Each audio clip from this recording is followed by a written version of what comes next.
दर्शक बंधु नमस्कार 2025 पाग की लेकिन गोटे इम्पोर्टेंट कथा चाषी लगी केते खुशी विषय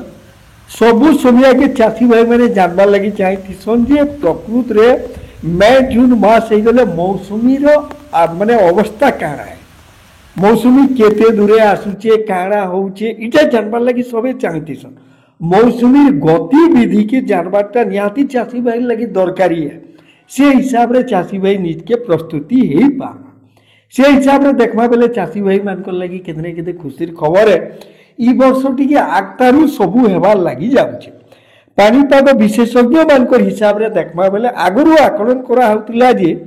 ई 13 तारीख मई 13 तारीख तक दक्षिण अंडमान सागर आड़के दक्षिण पश्चिम मौसुमी वायु छीवा बोलिकी हिसाब से देखा बेले गला 13 तारीख रे दक्षिण अंडमान सागर निक दक्षिण पश्चिम मौसुमी वायु छी सारी से हिसाब से देखा बेले प्रति वर्ष यहाँ क्या आसी 18-19 तारीख आड़े जाकि मई 18-19 जाकि आसी किंतु इथर तार आक्तुर आसी सारी तापर क्या आसी देखो जून पहला सप्ताह बेल के केरल के प्राय पहुँची जाइन और से हिसाब से 10-12 दिन गला पर उड़ीसा के सबू आड़के पूरा मौसुमी वायु सक्रिय हो जाए जेहेतु इथर गोटे सप्ताह माने 13 तारीख रु जदि 18 तारीख तक 19 तारीख तक हिसाब करवा बोले गोटे सप्ताह आगतारे अच्छे बोले गोटे सप्ताह आगतारे अच्छे बोले जल्दी करी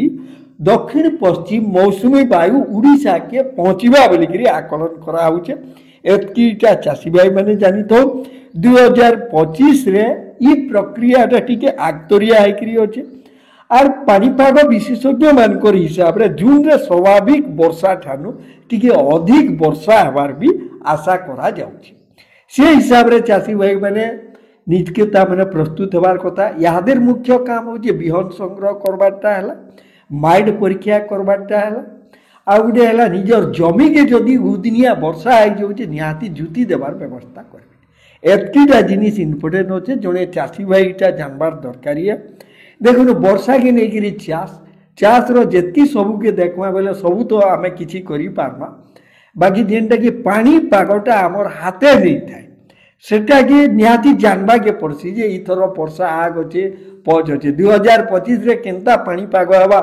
सी उपरे गोटे वीडियो डे भी आम ज्योतिष विशेषज्ञ लोक कथा सबू उपरे आम देखैथिलु आर सेटा नहीं देखी बोले आहरी डिटेल टिके देखी पारबे ई वीडियो लास्ट रे भी सेटा आसबा ने चैनल के जाकि भी आप देखिपारे दर्शक बंधु निहाती हिसाब से यहाँ ध्यान देवे